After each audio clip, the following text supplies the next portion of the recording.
All right, so in today's lecture, we are going to go through conditioning, learning, and memory.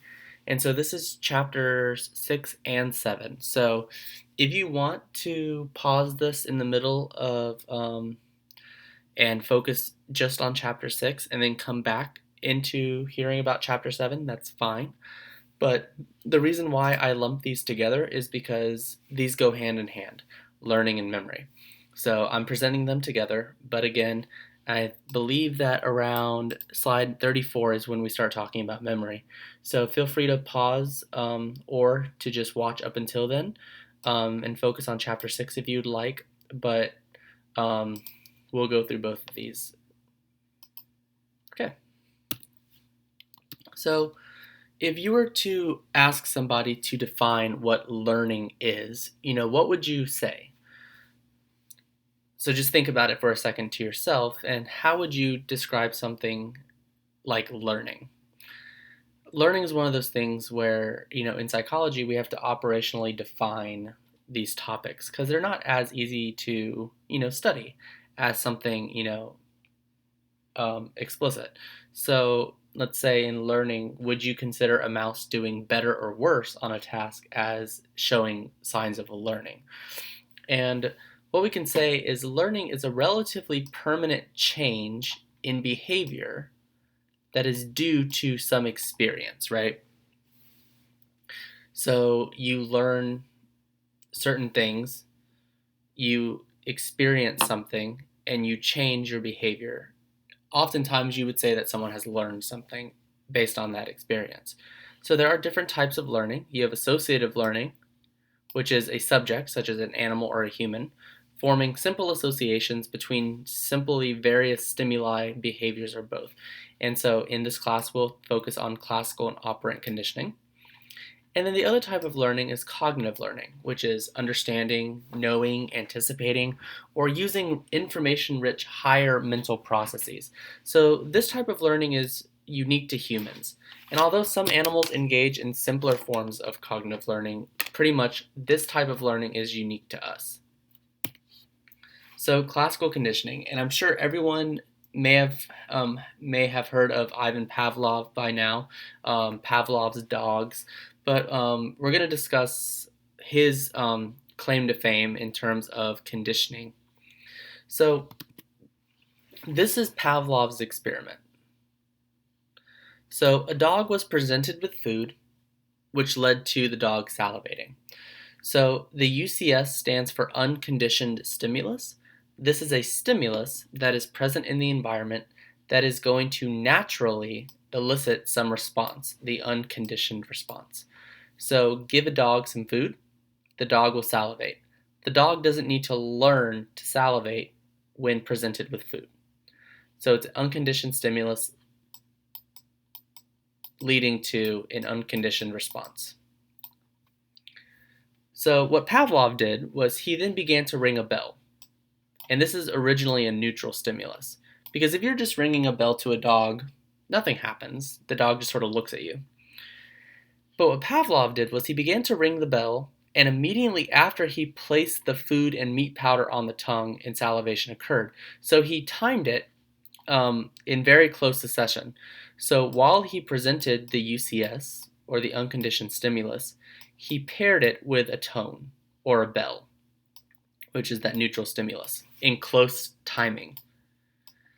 And again, the UCS led to the UCR, but again, this UCR is now also being accompanied by this neutral stimulus. Now, with repetition, the dogs began to salivate after hearing the bell alone. So the bell now began to evoke the same response as the food. So what we say is that this conditioned stimulus, which is originally the neutral stimulus, is going to be causing a conditioned response. And oftentimes the UCR and the CR are similar. So here it is in graphic form. So before conditioning, we had the unconditioned stimulus, food, leading to an unconditioned response, which is salivation in the dog. Now, the metronome originally is a neutral stimulus. Play it in front of a dog and it doesn't do anything. And the response is no salivation. So there's no conditioned response. This is without the food present. Now, during conditioning, you play the metronome with food, and the response is salivation, which is similar to the unconditioned response that was seen up here, right? After conditioning, so after pairing the metronome with the food numerous times, the metronome is now a conditioned stimulus that leads to a conditioned response. So here are just the table of some classical conditioning terms. So the unconditioned stimulus is the stimulus that naturally and reliably evokes a response. The unconditioned response is the response that naturally and reliably is elicited by the unconditioned stimulus. So naturally and reliably. A neutral stimulus is one that does not initially elicit the unconditioned response. The conditioned stimulus was once neutral, but through association with the unconditioned stimulus, now elicits a response. And the CR is after conditioning has occurred, the response that is going to be elicited by the conditioned stimulus. So note that in this process of Pavlov's dogs, that the idea of contiguity is very, very important. So you can't have the UCS and the CS paired too far apart, or else there's not going to be any conditioning happening. You need the CS, or the thing that you're trying to condition, to be close in time and reliably predict the appearance of the UCS. So higher order conditioning can also exist. So we can go a step further and use the well-learned CS to condition further learning. So let's say first order, we say a conditioned stimulus with food, so the electric can opener leading to the opening of food will lead to salivation in a cat. So normally, this is what is occurring before learning. And then you pair the electric can opener several times with the food. The cat begins to salivate when it hears the electric can opener. Now, you can take a second order stimulus, such as a squeaky cabinet door, and pair that with the conditioned stimulus, leading to a conditioned response, where with enough pairings, the second order stimulus is able to elicit a response. So some principles of classical conditioning. We have expectancies, which is the informational view of conditioning, where we process associations among events which create new unconscious mental expectancies about how these events are interconnected. So the brain begins to learn to expect that the US, or the unconditioned stimulus, so this should say, I guess, UCS, will follow the conditioned stimulus. Now, extinction and spontaneous recovery, if the unconditioned stimulus stops following the conditioned stimulus, the conditioning is going to fade, and this is what is known as extinction. Then the response is going to be extinguished. Spontaneous recovery is where there is a return of a learned response after apparent conditioning. And so one good example that I'll present to you is from my own research looking at fear extinction in rodents. And this is a example of like PTSD, post-traumatic stress disorder. So what I do and what I've done in my research with rodents is we place them into a box with metal bars on the bottom of the box, and we place the rat inside. So here's a little tail, here's some eyes and little ears. And what we do is we play a tone. Now originally that tone is a neutral stimulus. It doesn't really hold any kind of meaning for the animal, right? Now what happens is we play this tone for 20 seconds. During the last 2 seconds of the tone, we shock the animal. So a current runs through these bars and shocks the animal. We do that 3 times. And by the end of that day, the animal is now scared of this tone. So the conditioned stimulus, being the tone, will lead to a conditioned response seen through freezing behavior. Now what happens with extinction is the next day, we actually go in and give the animal 18 tones. So we play the tone without administering the shock. And what's supposed to happen is that this percent freezing as a response to the tone should decrease over time as we present the tone alone without any kind of shock. So the animal is relearning the fact that this tone does not mean anything anymore. So here's the principle of extinction again. So conditioned responding should go down with the presence of the conditioned stimulus without the unconditioned stimulus. And then spontaneous recovery is a rapid reappearance of the behavior after a period where extinction seemed to be done. So some further principles of classical conditioning include generalization and discrimination. Generalization is when, after conditioning, other stimuli similar to the conditioned stimulus may trigger a response. So according to generalization, as stimuli become less like the original, responding will decrease. So a good example of this in terms of generalization is like name brand cereals versus like generic cereals. So Apple Jacks versus Apple Orbits. If you were to give someone Apple Orbits, the taste might be a tiny bit different or it might look a tiny bit different, but according to generalization, it's still going to trigger that same sort of response. Now, if you gave someone, instead of Apple Jacks, you gave them something that was square and didn't really taste like cinnamon or apples, then, the response is going to be decreased. Discrimination is the ability to respond differently to various stimuli, so to be able to discriminate between 2 or 3 different stimuli. One good example is discrimination of voice tones, particularly in parents. If you've ever been corrected by a parent, you know when your mom or dad has a happy voice versus a angry voice. So examples can also be conditioned to a particular tone. So you can discriminate tones with one that's a different frequency, particularly if a parent is speaking high versus low, serious versus comical. You're able to discriminate what those mean. So does conditioning affect emotions? Well, conditioning applies to visceral or emotional responses as well as to simple reflexes. So as a result of this, conditioned emotional responses, or CERs, also occur. Now, many phobias may begin simply as a conditioned emotional response, which is a learned emotional reaction to something that was previously neutral. So a phobia is a fear that persists even when no realistic danger exists. So even when no realistic danger exists. So common phobias include arachnophobia, which is the fear of spiders, acrophobia, the fear of heights, pyrophobia, the fear of fire, and coulrophobia, which is the fear of clowns. Now, these may develop as a result of a single incident. And again, many of these may begin as just a conditioned emotional response.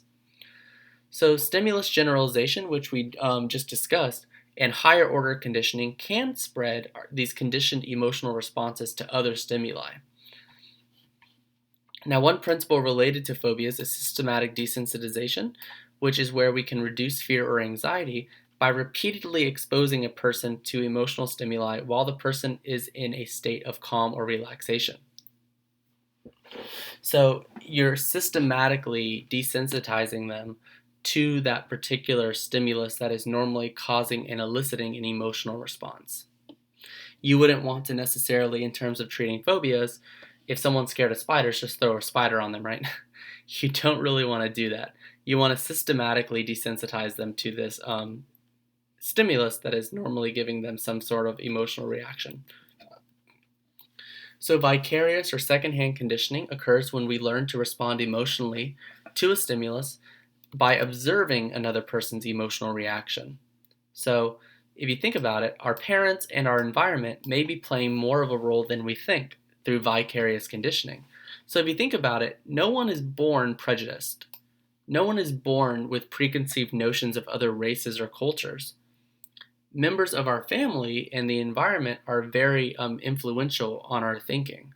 By seeing how other people react to individuals of different cultures, ethnicities, backgrounds, we begin to have certain emotional reactions towards those similar stimuli. So applications of classical conditioning are a few. Taste aversion. I'm not throwing shade at Long John Silver's, but my family has had food poisoning there often, and we typically avoid Long John Silver's forever. But taste aversion is a very robust reaction. The conditioning can be accomplished in less than 3 trials in animals and also in humans. So if you go to a restaurant with your significant other or by yourself because you're strong and independent, I don't know. But let's say you go to a restaurant and you eat something and you get violently ill. Most likely, you're not going to go back to that restaurant or eat that same meal that you had. Now, this is attributable to survival and evolution. So, as humans have evolved, if you get sick, you are going to avoid what has made you sick in the past, right? Now, interestingly enough, if you didn't know, why we have such a visceral reaction when other people throw up, and oftentimes you say, "Oh my God, I think I'm going to throw up," if you see someone throw up. The reason for that is back early on in evolution, when we were going through hunter and gathering societies, and we were together in groups, and we moved as groups. If somebody threw up in the vicinity of you, the chances are high that they were also eating the same thing that you were eating. So it's an evolutionary response to begin to feel sick as you see someone else throwing up, because that could be a sign that you were ingesting that same poison or that same substance that's making someone sick. And if you're sick, you can't pass on your genes, and you can't, extend, your generation, right? That's the whole idea behind evolution, is to keep the species going. Antabuse, which we talked briefly about when we went through alcohol in the previous chapter, is also a tool that's used in aversion therapy. So it aids in the treatment of alcoholism. So what happens with antabuse is, if you take antabuse before you go out, and if you go and have a drink, you will become violently ill. You'll have intense nausea, and headaches often will follow. And the basic idea behind this is, you don't like feeling like crap, right? So the behavior that causes you to feel like that is going to decline. Now, the issue with antabuse, though, is that you must take it. So if you want to go out with your friends and you know that you have a drinking problem, but you say, I'm just not going to take the antabuse, then it's not going to do anything. But if you took the antabuse and you went out with your friends and drank, you would become violently ill. So this is helping you to associate that awful feeling with alcohol so that you are feeling averse to it. Moving on to operant conditioning. This is championed by B.F. Skinner right here. And we talked about him briefly in chapter 1. Operant conditioning is also known as instrumental conditioning, and this is learning based on consequences of responding. So will our behavior increase or decrease in frequency based on whether we have been reinforced or whether we have been punished? And Edward Thorndike championed the law of effect, which says that the probability of a response is going to be altered by the effect that it has had. Now, whereas classical conditioning is passive, operant conditioning is active. So Skinner proposed the consequences of a behavior, whether somebody is rewarded or punished for a particular behavior, is critical for learning. So the emphasis on the animal's choice of responding to the environment in a particular way. If the animal is rewarded after doing a particular task, then the behavior will increase. If the animal is punished after doing something, the behavior will decrease. So a reinforcer is any event that follows a response and will increase the probability of it occurring again. Punishment is any consequence that reduces the frequency of or eliminates a behavior. So reinforcers and punishments can either be positive or negative. So again, if you're making something more frequent, this is going to be reinforcement. If you're making something, a behavior, less frequent, this is always going to be punishment. And you can have positive reinforcement, negative reinforcement, positive punishment, and negative punishment. So when you add a stimulus to the environment, this will always be positive. When you remove a stimulus from the environment, this will always be negative. And so some of these might sound counterintuitive, like negative reinforcement. How do you remove something and then increase behavior? Well, don't worry. I shall enlighten you. So positive reinforcement is positive because we're adding something, and it's reinforcement because we're increasing the frequency of behavior. So positive reinforcement increases the frequency of its associated behavior by providing a desired outcome. So primary reinforcers are effective due to their roles in survival. So food. Food's a pretty good primary reinforcer for doing something.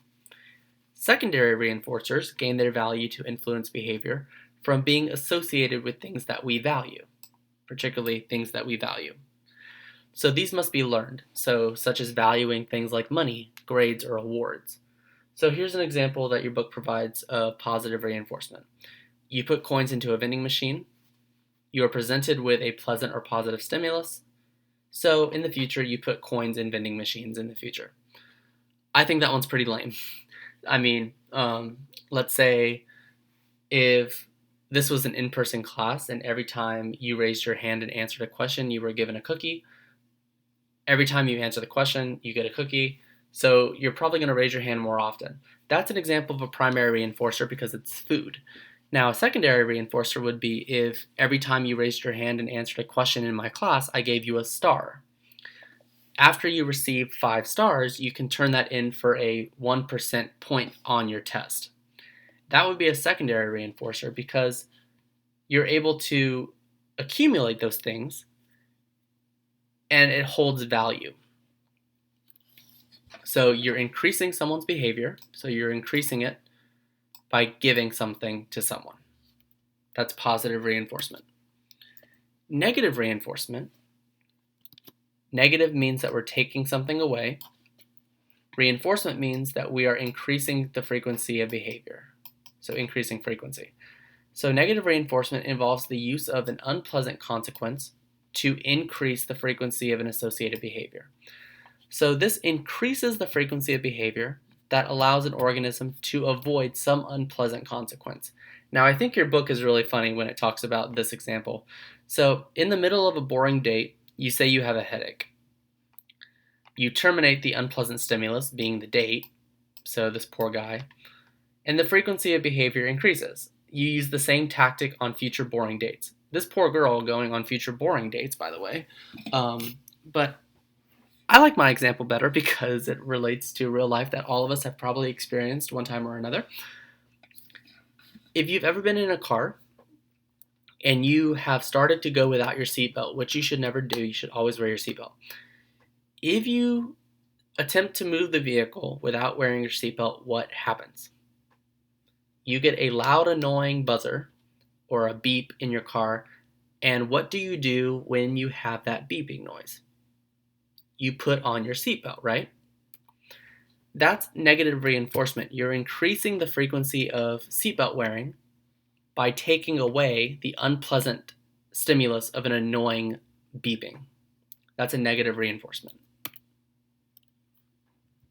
Okay, so what happens if you want to increase the frequency of a behavior that rarely or never occurs? Well, shaping is the gradual molding of responses to some desired pattern.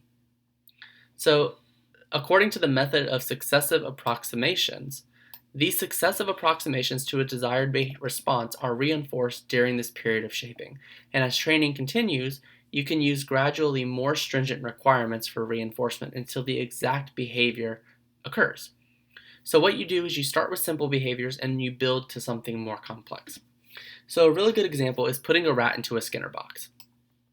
And a Skinner box is a box that oftentimes will have, let's say, a lever, and the rat is placed inside the box, and the rat needs to press the lever in order to get something like a food pellet that will come out in the bottom. Now, if you were to just throw a rat inside a box, the rat is not going to just naturally go and press the lever, right? However, you can shape that behavior to occur. So first, you put a rat inside the box, and it may take a while to do anything, right? It'll explore its environment. So you do successive approximations, which we've already talked about. You reward the rat when it faces the bar, so it's actually facing in the correct direction. You give it a reward. Okay, so now the rat knows to look in front of this to get a reward. Then you reward the rat when it takes a step closer to the lever. Okay, now the rat knows that I should go close to the lever. And then when the rat presses the lever, the rat gets a reward. Now the rat knows it needs to press the reward. So that's the method of successive approximations, which are leading to a desired response reinforced during the shaping. Now we're into punishment. Punishment is decreasing the frequency of behavior, right? decreasing frequency. Positive punishment, you're giving something to decrease the frequency. So you're applying an aversive consequence, you're administering something that reduces the frequency of or eliminates a particular behavior. So positively punished behavior is going to ultimately become less frequent. Now, this type of punishment is most effective when it is immediate and consistent. So it needs to be immediate in terms of time. So if something bad happens, then punishment must be given pretty much right when it happens, and then consistently. If you punish something this first time, and then not this second time, then there's going to be inconsistency. So let's say you don't like it when a cat goes onto the table. You spray the cat with water, that's pretty aversive, every time they're about to jump onto the table. After a few times, that's going to reduce the frequency of them trying to jump onto the table. Now, if you sprayed the cat with water on its first time, but then on the second time you didn't spray it with water, or after the cat jumped on the table for like 5 minutes, then you sprayed it, those are going to result in a less effective learning. Negative punishment is when a reinforcer or positive state of affairs is removed, again because it's negative, and we're wanting to decrease the frequency of behavior. So when a reinforcer or positive state of affairs is removed in order to decrease a behavior. So a good example is timeout. You're taking a child away from something that he or she enjoys and putting them alone. Or grounding, taking away a cell phone. You're removing something enjoyable in order to decrease the frequency of some bad behavior. Okay. So a few more words on the subject of punishment. So punishment decreases response frequency. We know that, right? And it's most effective when it's immediate, consistent, and intense. Now, you don't want it so intense that it's abuse, right? That's definitely something to keep in mind. Mild punishment usually only temporarily suppresses responding. Reinforcement must be used to make lasting changes in behavior. So you don't just want to say, this behavior is bad, don't do it. You want to provide an avenue for correct behavior. So some undesirable side effects of punishment include conditioning of fear to punishing agents, including parents, so making the parents seem to be a really bad person. Conditioning of fear to punishing environments, such as home. So if a child is always being punished at home, then they may begin to associate that home as a punishing environment. And learning of escape and avoidance responses and encouragement of aggression in children. So those are all undesirable side effects of punishment, and a lot of psychologists now are coming out against punishment, particularly in children, like spanking, which is an example of positive punishment. And there's a lot of different thoughts and feelings about that. So our wrapping up on reinforcers and punishments, this is a clip from the Big Bang Theory that highlights all these topics pretty nicely.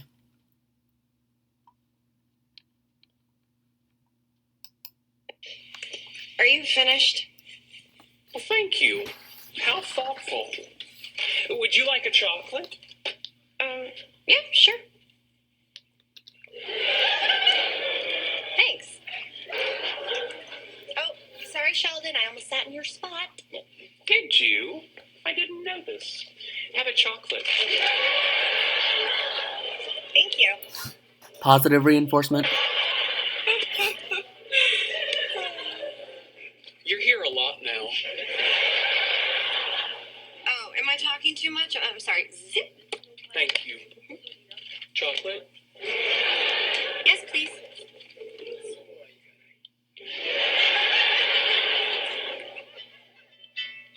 Oh, hey, Kim. Yeah, you know what? Hold on. Let me take this in the hall.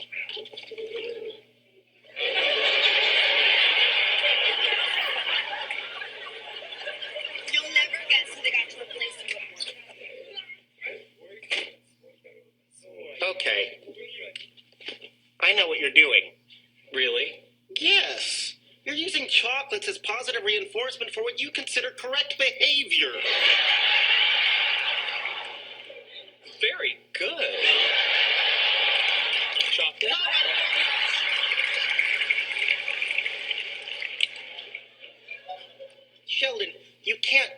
my girlfriend like a lab rat.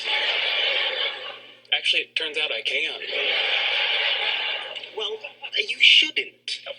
There's just no pleasing you, is there, Leonard? You weren't happy with my previous approach to dealing with her, so I decided to employ operant conditioning techniques, building on the works of Thorndike and B.F. Skinner. Yet by this time next week, I believe I can have her jumping out of a pool, balancing a beach ball on her nose.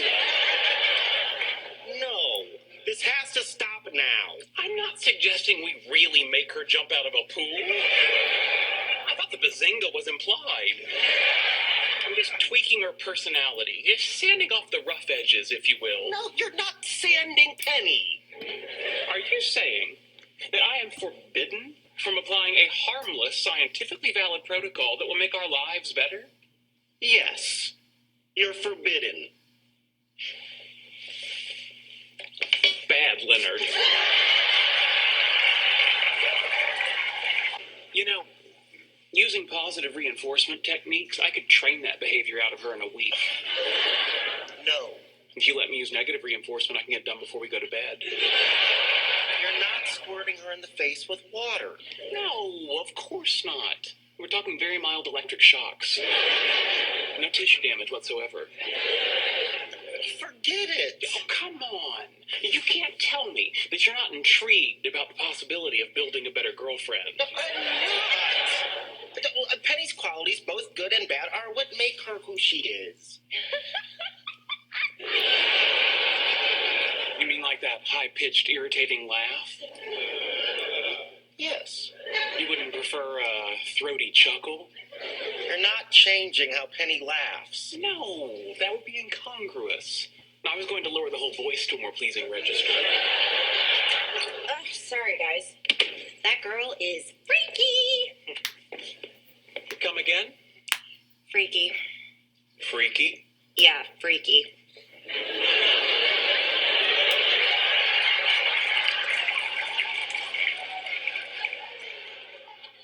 Have a chocolate. Thank you. Well, I'm going to make some warm milk and then turn in. I trust if you two are planning on engaging in amorous activities, you'll keep the decibel level to a minimum. Of course. Thank you. You're so good. Unbelievable.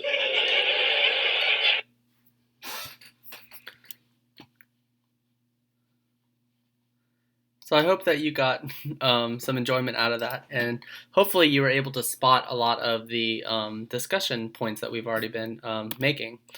So another topic of discussion is operant extinction, where learned behaviors stop when they're no longer followed by a reinforcing consequence.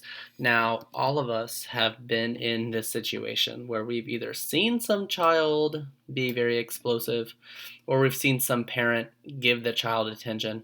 Now, this is a great example of the fact that a child is conducting some awful behavior, and then a parent is actually unwilling, they don't mean to, but they're reinforcing it because if they provide attention to the child, which the child is seeking, then that increases the frequency of behavior. So oftentimes what needs to be done is, I believe the term is extinction in bursts, where oftentimes this child's behavior, let's say a screaming child, will reach a critical level. But if the parent can resist responding, then again, the child doesn't get the rewarding stimulus, and so the behavior should decrease. So stimuli that precede a reinforced response tend to control the response on some future occasion, and this is what's known as stimulus control. So operant stimulus generalization is the tendency to respond in the presence of a stimuli or a stimulus similar to those that preceded reinforcement. So a reinforced response will tend to be made again when similar antecedents are present in the environment. So operant stimulus discrimination, on the other hand, and these are related to the ideas of generalization and discrimination that we talked about in classical conditioning, occurs when one has learned to differentiate between antecedent stimuli that signal reward and non-reward. So let's say using different ringtones for different groups of people, right? We're able to discriminate based on those incoming signals. or recognizing police vehicles compared to other vehicles. Because one will often lead to an uneasy feeling, whereas another won't really lead to us feeling a particular way. So for another example, let's say a rat doing a bar press. If the light is on in the box when the lever's pressed, then the rat gets food, and off, then the rat gets no food. Well, the rat's soon going to learn that when the light comes on, that they should press the bar in order to get food. And when the light is not on, then they'll learn to say, okay, I don't need to hit the bar because I'm not going to get food. So the next thing that we're going to talk about is tokens and token economies. So a token reinforcer is a tangible secondary reinforcer. So remember that secondary reinforcers are not something like food or something that is necessary for survival, such as money, a gold star, poker chips. So what are the advantages of tokens? Well, advantages of tokens are that they do not lose reinforcing value as quickly as primary reinforcers. So let's say that if you were in my class and every time you raised your hand, I gave you a cookie. There's only so many cookies that you can get, right? I am an avid fan of Duck Donuts. Anyone that knows me recently, I am a huge fan. If I did something good and someone gave me a Duck Donut, I would probably do that good thing maybe twice. However, by my third, fourth, or fifth Duck Donut, I would not be able to stomach them, right? I wouldn't want to do the behavior anymore because I'm not hungry. So that's one of the issues with primary reinforcers, is that there's a cap on how much you can really have. So you probably don't want a piece of candy as a reinforcer, but if you use a secondary reinforcer, this does hold value from beyond just the initial time. So you can save tokens for rewards in the future, let's say. So that makes them really good reinforcers of behavior. So token economies are entire systems that are used for managing and altering behavior through reinforcement of selected responses, with the ultimate goal being to provide an immediate reward for learning. The tokens can then be exchanged for some reward down the road. So you're still rewarding the behavior, but you're using a secondary reinforcer that will be able to hold meaning further down the road. So one important thing that we're going to discuss now is schedules of reinforcement. So this is ways that we're going to be able to increase the frequency of behavior, but based on how likely we are to get rewarded. So continuous reinforcement is when the reinforcer follows every single time a behavior occurs, so a correct response. Now, continuous reinforcement is pretty useful at the beginning because you need an individual to understand, okay, this is the reward that I get, I should continue doing this behavior. This is in contrast to partial reinforcement, where reinforcers do not follow every response, but they follow some response. Now, responses acquired by partial reinforcement are highly resistant to extinction. So you have different types of schedules for reinforcement. You can have ratio or interval, which have to deal with a correct number of correct responses or time between responses, and fixed or variable, where things will occur at given moments or will they vary. And so we will go through each of these examples. So these are known as partial schedules of reinforcement because they are not following every response. So these can be given in several different patterns. So these are plans for determining which responses will be reinforced.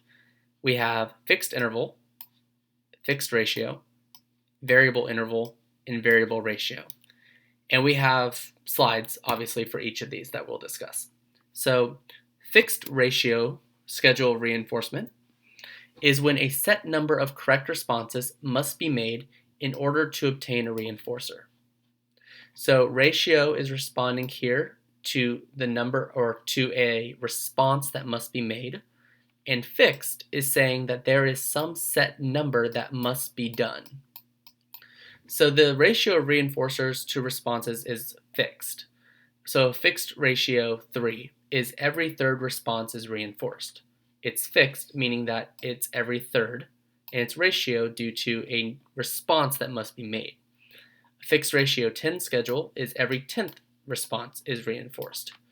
So fixed ratio is set here. Every certain number of responses will be reinforced.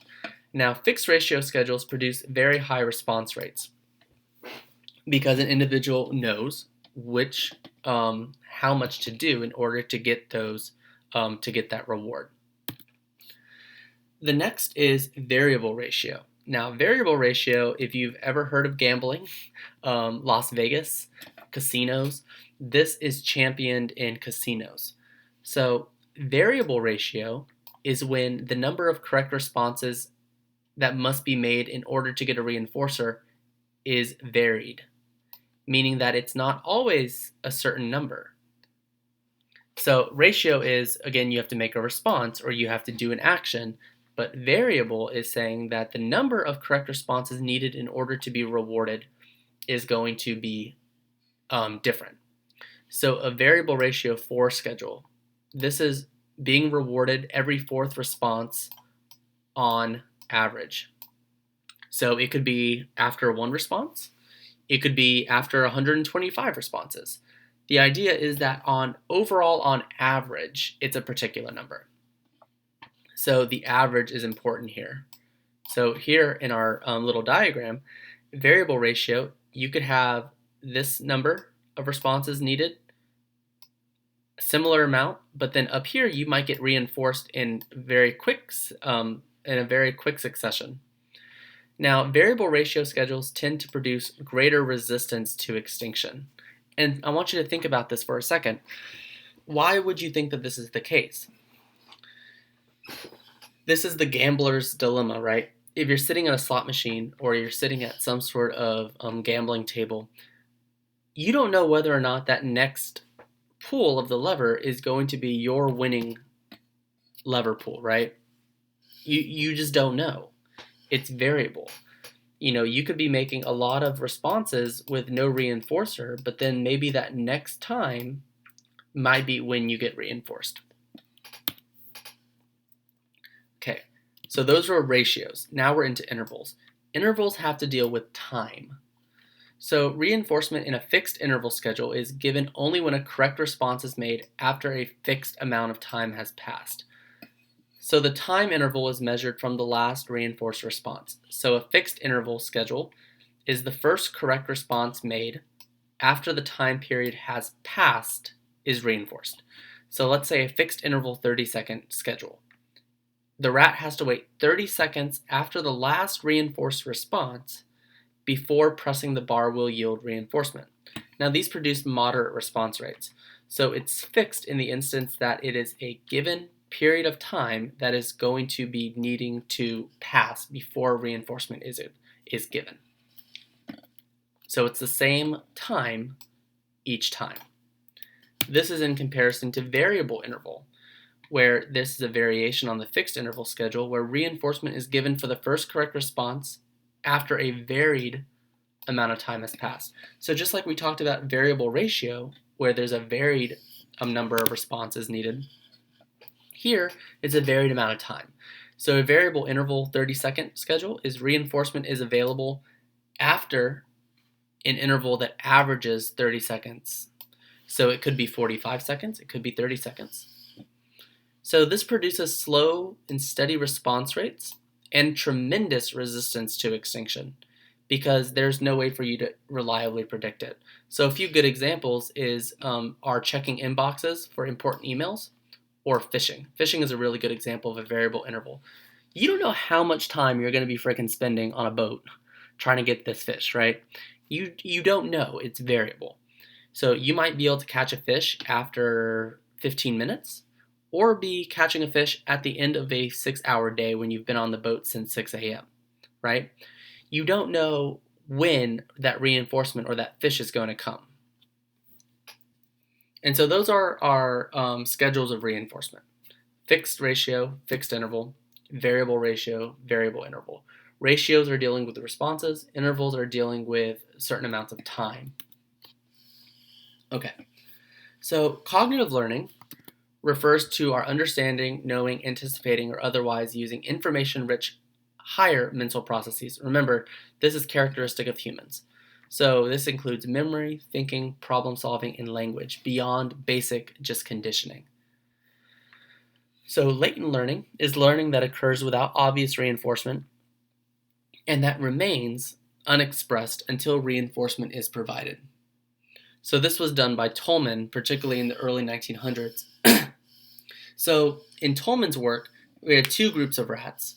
So one group learned a maze with reinforcement. The other group was unrewarded and showed no signs of learning. However, it still had learned the map when they were given reinforcers at a later point. So that's learning that occurs without necessarily obvious reinforcement. But then when provided with reinforcement, the mice and rats still showed learning. Cognitive maps are internal representations of a particular area, such as mazes, cities, or even college campuses. Now, these underlie an ability to choose alternate pathways in order to reach particular goals, our use of our cognitive maps that are outlined here within the brain. And one area that's important for our internal representations of particular areas is the hippocampus, which is vital for our spatial memory. So feedback is a key element that underlies our ability for cognitive learning. So the knowledge of results aids in learning and helps us to improve performance. This is most effective when it's immediate, detailed, and frequent. So think about how reliant we are on feedback. Imagine throwing darts and not being able to see what you hit, right? Your visual feedback is pretty good, and you need visual feedback. Discovery learning are when skills are gained by insight and understanding rather than rote learning, which is just simply mechanical repetition and memorization. So the best teaching strategies incorporate guided discovery, which help to allow freedom to discover while provided enough guidance so that those are learning can also gain useful knowledge. Observational learning. This was a term that was on the AP exam this past year, so it's very important, and these things can come up. Now, observational learning occurs when an organism learns by modeling the actions of another person. So by observing a model, this is someone who serves as an example, a person may learn new responses, learn to carry out or avoid previously learned responses, or learn a general rule that can be applied to various situations. So some general rules of modeling. The learner needs to pay attention and remember what was done, right? That's just basic idea behind observational learning. You have to be paying attention and looking at what was done. And you also need to be able to remember it. So the learner must be able to reproduce the modeled behavior, right? In order for it to be observational learning.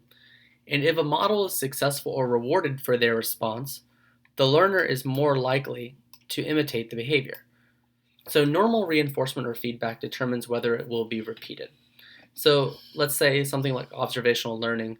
You don't know how to peel a banana, but you watch somebody else peel a banana. You see them, how they do it, and then you take a banana and do that same thing and are able to then eat the banana. That's an example of observational learning. Now, one of the most famous cases of observational learning is by the psychologist Albert Bandura, and this is one of the classic studies in psychology. So Albert Bandura did this Bobo doll experiment. So what happened was children observed a woman beating up Bobo the clown. So this was a creepy little doll that has, a lot of weight on the bottom. So if you punch it, it comes back up. So children observed a woman beating up Bobo the clown, and then were taken to a room where they had their toys taken away. Now, other children observed a woman being very nice to the doll or ignored Bobo, and behavior was observed. Now, what Albert Bandura saw was that this behavior changed based on how the children viewed this woman interacting with the doll. So you don't have to actually engage in a behavior or experience reinforcement for learning to occur.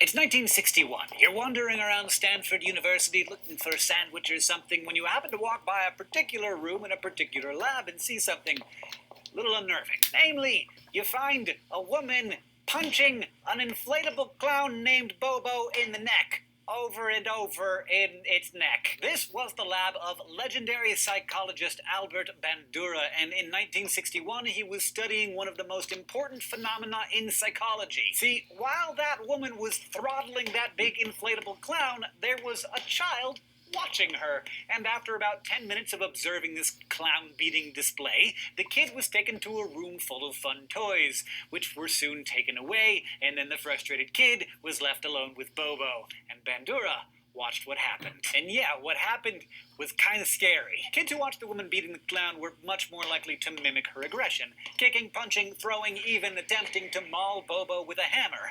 But other children who saw an adult playing nicely with a doll or just ignoring it didn't respond the same way in their frustration. Bandura's results may seem predictable now, but in those days they challenged the dominant behaviorist views that we talked about last week. The views that learning is solely about conditioning and association, rewards and punishments. Bandura's research focused on how learning can occur through observing and imitating someone else's behavior. And if that seems obvious to you, you have Bandura to thank for that. His research hastened the evolution of 20th century experimental psychology from pure behaviorism into what we now know as social cognitive learning. While it was closely related to behaviorism, the social cognitive models added profoundly new dimensions to what Skinner and Watson and Pavlov had observed in our feathered and furry friends. In other words, it showed us that just as there is more than one way to beat up a clown, there's more than one way to learn. So, and this is a good and this whole series, Crash Course Psychology, is really great. And what I'll do is I'll put a few of these links onto Blackboard under each of the given topics that we'll cover. Okay, so that was what we're covering about learning. The rest of the chapter is going to be devoted to memory. So, memory is a series of active systems that helps us to receive, store, organize, alter, and recover information. So first, information that is incoming into our system is encoded, where we convert the information into a form that's usable in memory. Next, it's encoded and stored, so retaining information in our memory. And then in order for it to be useful, you need to get it out, right? So stored information must be retrieved, where we bring that stored information to our mind. So the Atkinson-Shiffrin model is where information flows through a series of separate stages of memory. So contemporary cognitive psychologists, so psychologists that focus on internal mental processes and internal cognitive processes, have continued to modify this original model.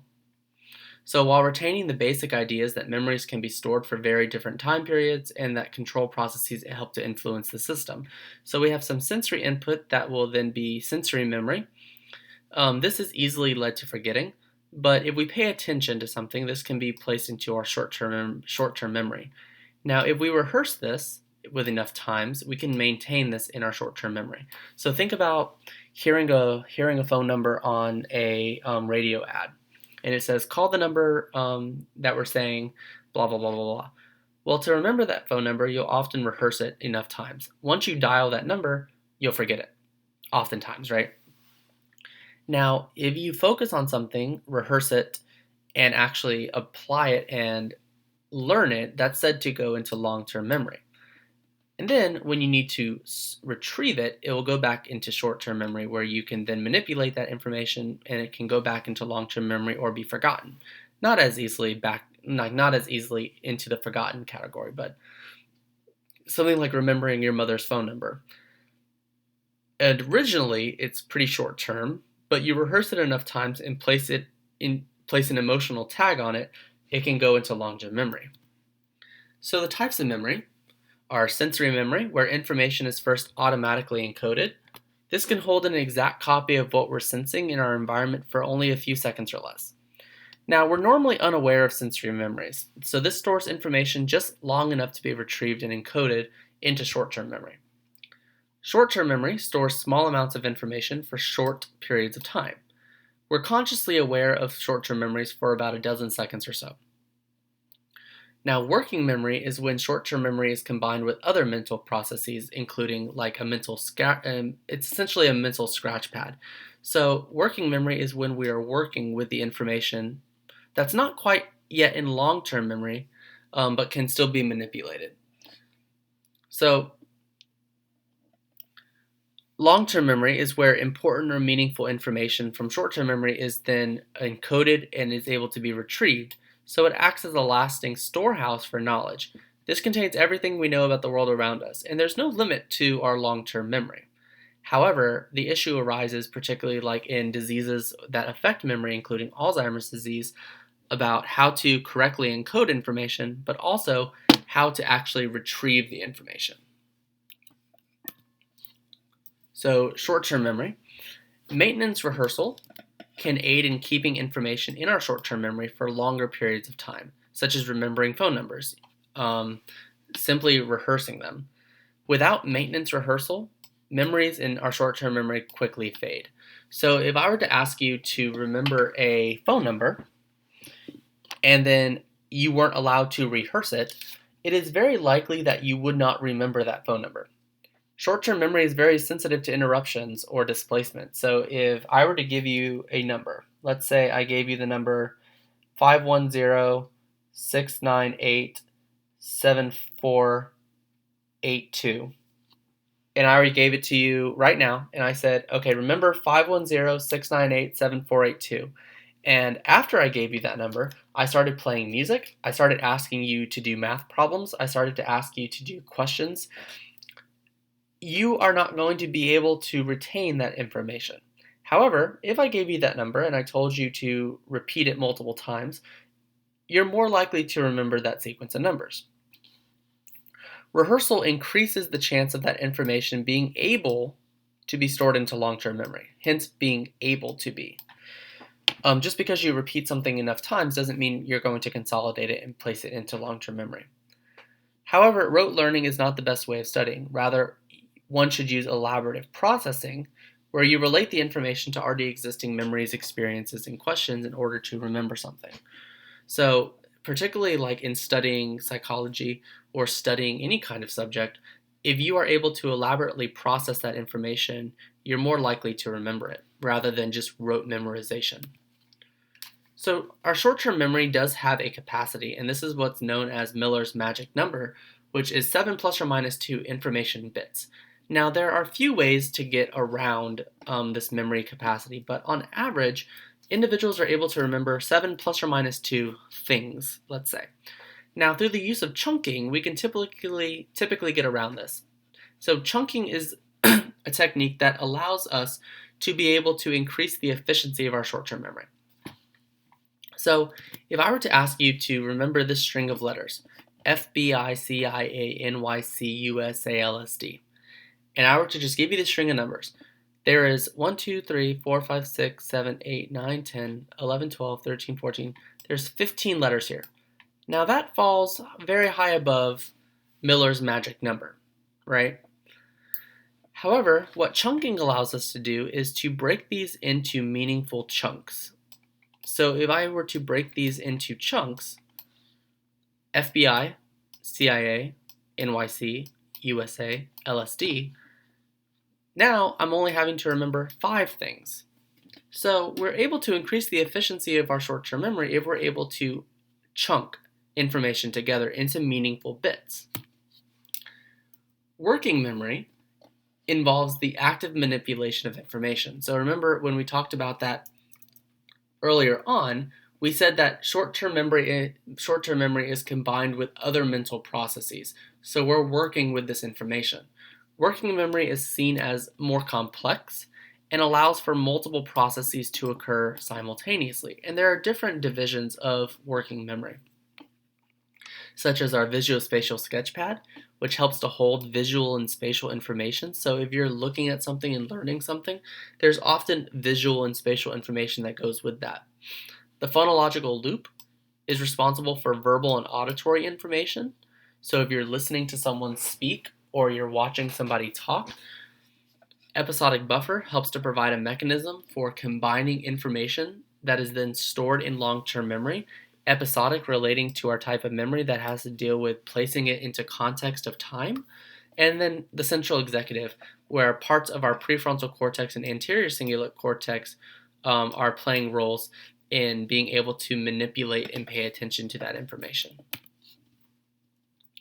Long-term memory is the location of our permanent memories. Now, there are a few limitations in either capacity or duration, but as seen in aging, we have a difficult time in retaining that information, encoding it properly, or being able to recall it. So elaborative processing can have the effect of altering memories. So our memories are frequently lost, altered, revised, or distorted. Remembering is an active process where we're able to recall this information, but then we must reconsolidate it. So long-term memory contains both skill and fact memories. So we have procedural memories and declarative memories. Now this is organized as a network of linked memories known as the network model. And the network model is the distance between ideas, helps to play a role in us being able to respond quicker to particular information. Now, false memories are memories that might seem accurate, but are in fact not. So this can make us very vulnerable to what's known as source confusion, where we misremember the origins of a particular memory. Now, this is relevant in the field of forensic psychology, and it's a very common problem in police work, and this has been done through research by Elizabeth Loftus, particularly in eyewitness testimonies. So reconstruction during the retrieval of memory may in fact be flawed. So Elizabeth Loftus has shown that memories are very flexible and has looked at this idea of this misinformation effect, where if individuals are given false information, the memory of a scene may actually change to align with the wrong information. So what a famous study that Elizabeth Loftus had done was she showed a film of a car accident that occurred at an intersection with a stop sign. Now, some subjects were then given misleading information, telling them that the traffic sign was a yield sign. When subjects were later asked what traffic sign they saw at the intersection, those that were given the false memory or the false information tended to report seeing the yield sign, despite the fact that they saw the video with a stop sign. Now, subjects who were not given that false information were more likely to say that they saw a stop sign. So this calls into question the credibility of eyewitness testimonies, particularly if that eyewitness is around other people who are asking questions or leading questions which may affect the memory.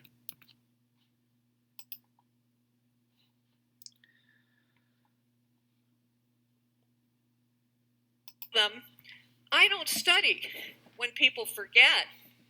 I study the opposite, when they remember. When they remember things that didn't happen or remember things that were different from the way they really were. I study false memories. Unhappily, Steve Titus is not the only person to be convicted based on somebody's false memory. In one project in the United States, information has been gathered on 300 innocent people, 300 defendants who were convicted of crimes they didn't do. They spent 10, 20, 30 years in prison for these crimes, and now DNA testing has proven that they're actually innocent. And when those cases have been analyzed, 3/4 of them are due to faulty memory, faulty eyewitness memory. Well, why?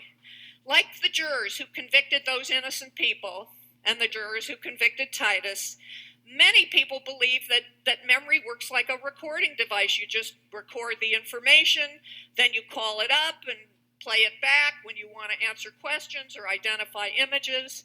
But decades of work in psychology has shown that this just isn't true. Our memories are constructive. They're reconstructive. Memory works a little bit more like a Wikipedia page. You can go in there and change it, but so can other people. I first started studying this constructive memory process in the 1970s. I did my experiments that involves showing people simulated crimes and accidents and asking them questions about what they remember. In one study, we showed people a simulated accident, and we asked people how fast were the cars going when they hit each other. And we asked other people how fast were the cars going when they smashed into each other. And if we asked the leading smash question, the witnesses told us the cars were going faster. And moreover, that leading smashed question caused people to be more likely to tell us that they saw broken glass in the accident scene when there wasn't any broken glass at all. In another study, we showed a simulated accident where a car went through an intersection with a stop sign, and if we asked a question that insinuated it was a yield sign, many witnesses told us they remember seeing a yield sign at the intersection, not a stop sign.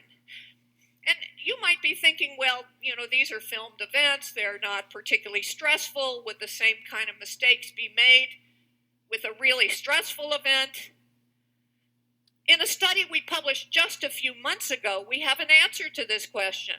Because what was unusual about this study is we arranged for people to have a very stressful experience. The subjects in the study were members of the U.S. military who were undergoing a harrowing training exercise to teach them what it's going to be like for them if they are ever captured as prisoners of war. And as part of this training exercise, these soldiers are interrogated in an aggressive, hostile, physically abusive fashion for 30 minutes. And later on, they have to try to identify the person who conducted that interrogation. And when we feed them suggestive information that insinuates it's a different person, many of them misidentify their interrogator, often identifying someone who doesn't even remotely resemble the real interrogator. And so what these studies are showing is that when you feed people misinformation about some experience that they may have had, you can distort or contaminate or change their memory. Well, out there in the real world, misinformation is everywhere. I'll stop it there, but this is a really good TED Talk by Elizabeth Loftus. So the types of long-term memories. You have long-term memories being divided into declarative and non-declarative. The major difference between declarative and non-declarative is, one, are memories that you are able to really recall and place into words, whereas non-declaratives are more so out of, I'm not going to say out of consciousness, but they're a little bit more difficult to verbalize, as well as things going on that are sort of not really at the forefront of your cognition. So declarative memory is broken down into semantic and episodic. Semantic is your knowledge of facts and your memories of facts, whereas episodic is your memories of events. And these are also known as autobiographical memories.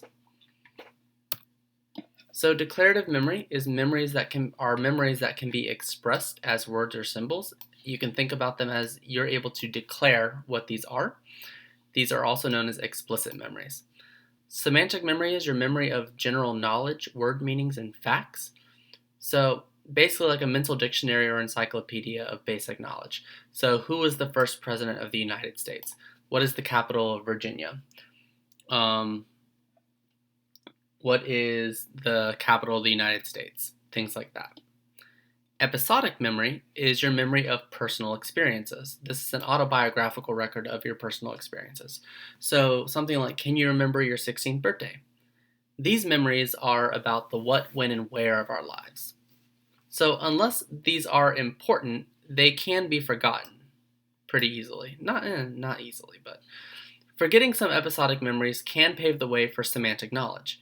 So again, you don't necessarily have a recollection of exactly where you were when you learned some type of math problem or how to learn square roots, but you do know how to use them, and it's a semantic knowledge, but you don't really have the episodic memory any longer.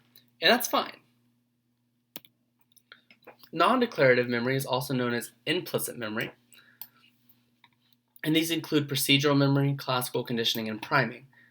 Now, I usually do a demonstration in my class when I teach this, and so I would like you to try this at home with like a family member or a friend. But procedural memory is memories that for how to carry out motor skills and procedures. So they help to automate our performance, but they're very hard to describe in words. And so it's likely that skill memories register in lower brain areas, including the basal ganglia and the cerebellum. Now, what makes this a non-declarative memory is these are really going through different networks of neurons that are encoding motor information rather than in the cortical regions where you need to express it into words. So here's what you should do. Ask a family member who is wearing shoes with laces if they can take off their shoe and basically you will take their shoe and you want them to tell you how to tie the shoe without actually looking at a shoe. And what this demonstration does is it forces somebody to try to place into words something that is completely automatic to them. And so you'll see that if you time it, how long it takes for them to tie the shoe with them holding it, and then how long it takes for them to tell somebody to tie the shoe, or how long it takes you to tie the shoe versus how long it takes you to tie it hearing instructions from them is quite different. Classical conditioning, when we learn that a stimulus signals an important upcoming event, which we learned about in the last chapter about 25 minutes ago. So conditioned emotional responses. These conditioned emotional responses are probably responsible for feelings of apprehension or anxiety when we enter a doctor's or a dentist's office, let's say. And then priming, the change in our response to a stimulus due to pre-exposure to some related stimuli. So if I were to show you pictures of cats, and then I were to ask you to fill in the blank, most often people would probably fill this in with cat. Or if I were to show you animals, and I were to ask you to fill in the blank, you may be primed due to seeing images of dogs or animals to fill that in with dog. So we've seen how the organization of our memories is thought of as a network model. So these memory networks help in explaining how certain cues, known as retrieval cues, where some information can prompt or trigger the retrieval of particular memories, allows us to remember many things just from a single cue. So seeing a photo of a family at a gathering can cause you to recall a lot of different things about that day. So redintegration is the process by which memories are reconstructed or expanded by starting with one memory and then following chains of associations that relate to other memories. So more elaborate processing from the get-go will lead to elaborate memory networks, allowing for more retrieval cues that can then help with redintegration. So recall is a direct retrieval of those facts or information.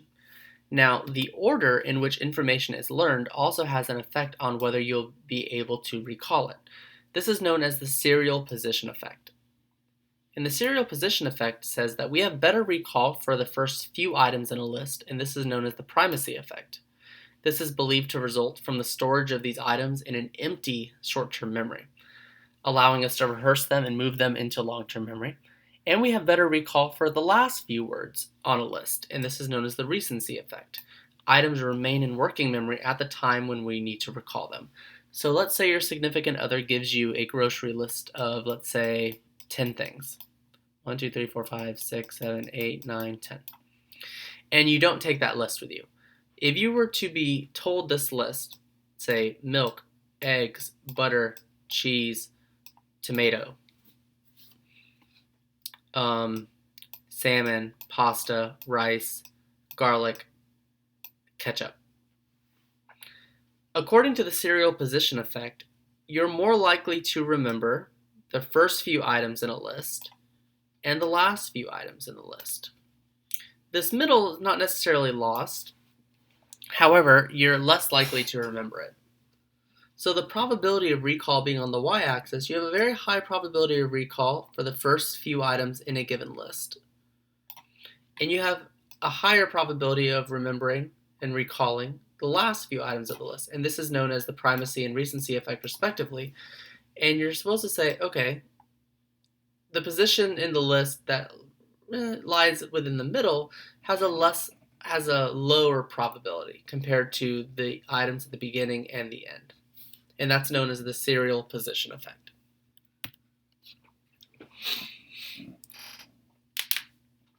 So recognition is the ability to correctly identify previously learned information. So multiple choice tests are examples of recognition memory.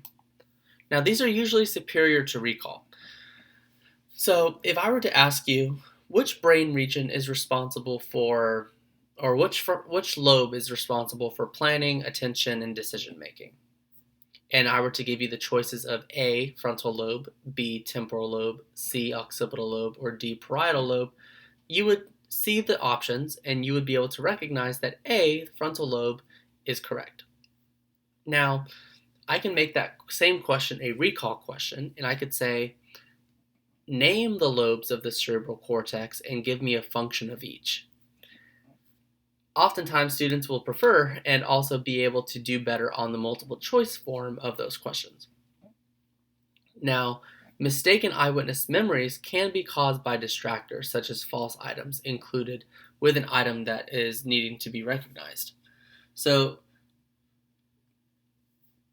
one way that we can sort of improve this, let's say in eyewitness memories or like looking at lineups, is like when the distractors in a lineup should all be similar to the person that is being asked about, or tell the witness that the culprit may not even be in the lineup. That way you're trying to minimize all these false memories that could occur. Relearning is learning something again that was previously learned. So it's used to measure memory of prior learning. So this is typically the most sensitive measure of memory. So do you remember when you were I did this, but do you remember when taking 7 different subjects in high school, sometimes even in one day?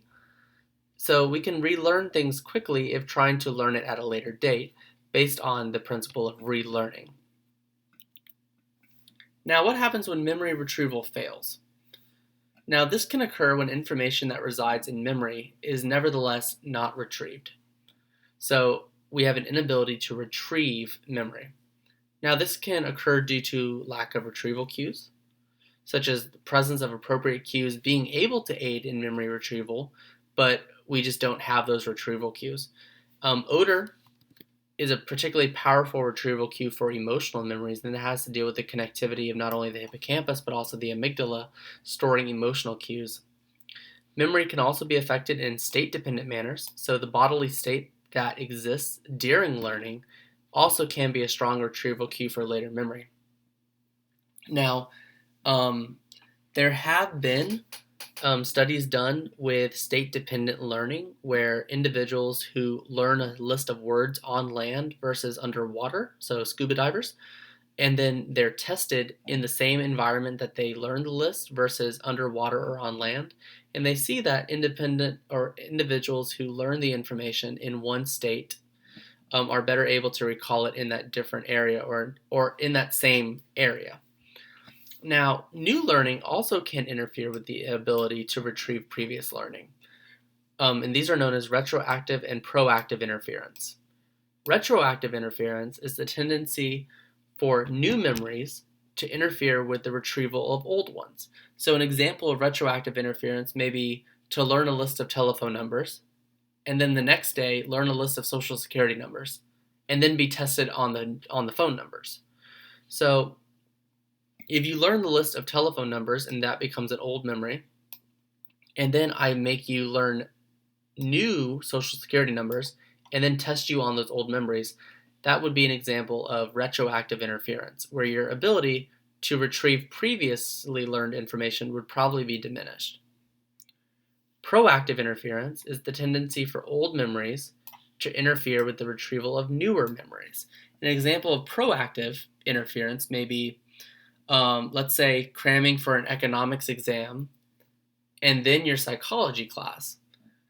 Now, your psychology grade won't be as great as if you had just studied psychology, right?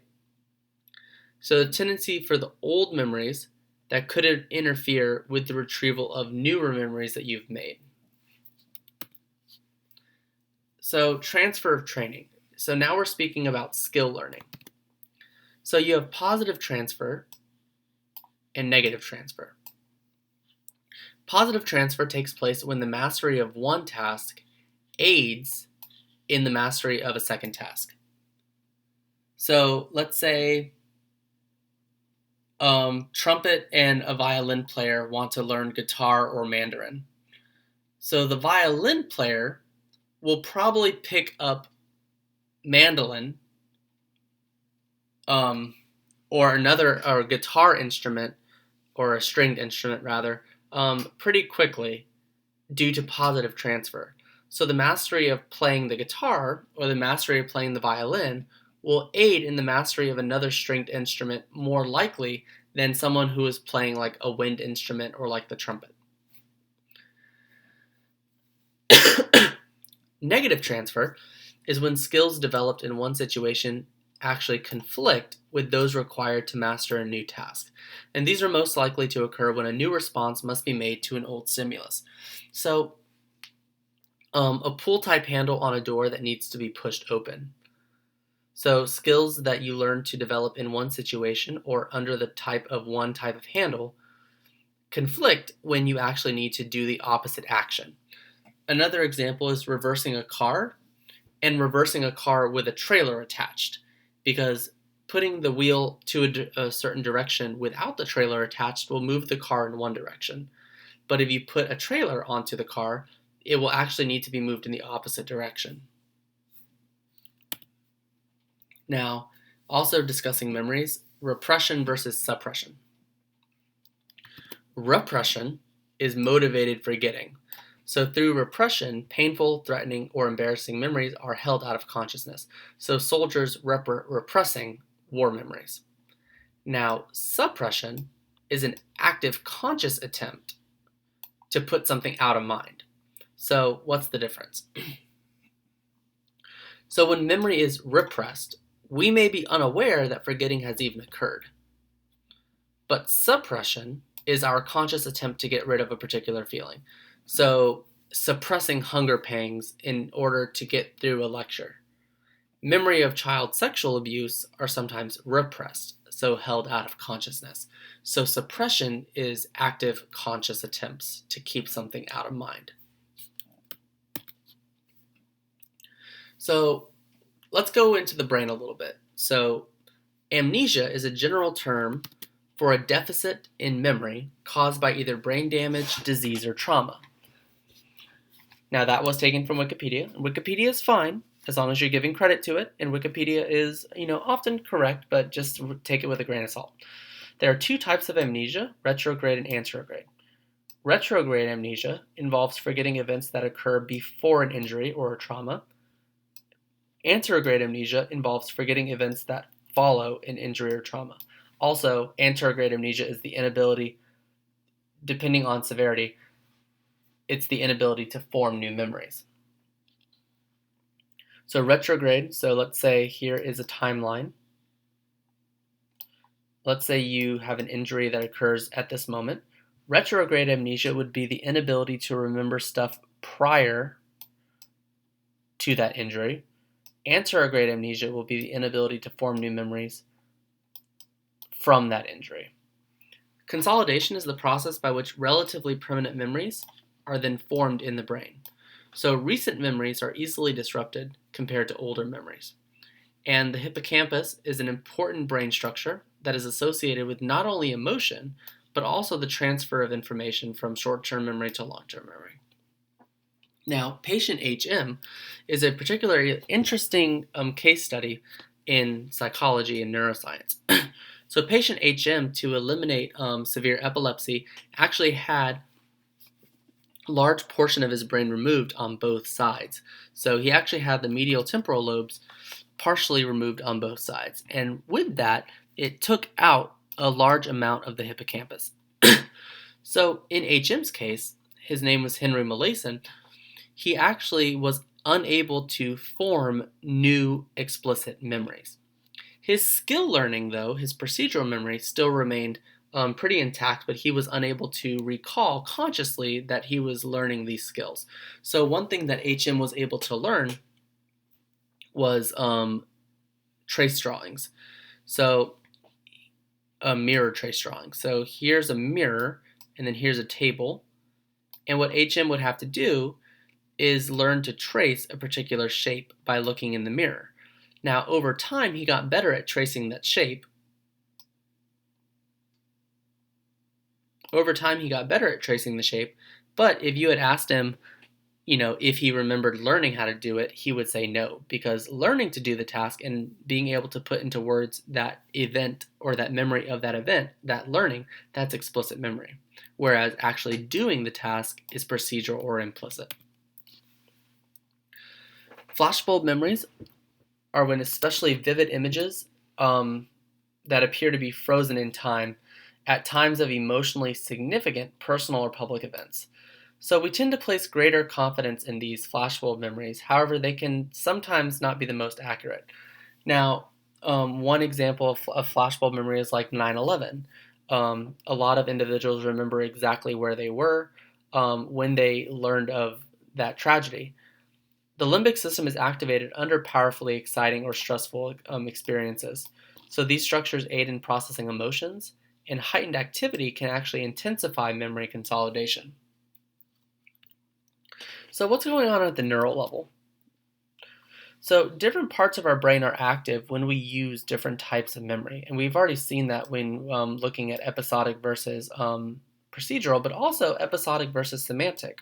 Our knowledge of and our memories versus just knowledge of facts. So we already talked about the hippocampus, which is the crucial brain area for learning and memory.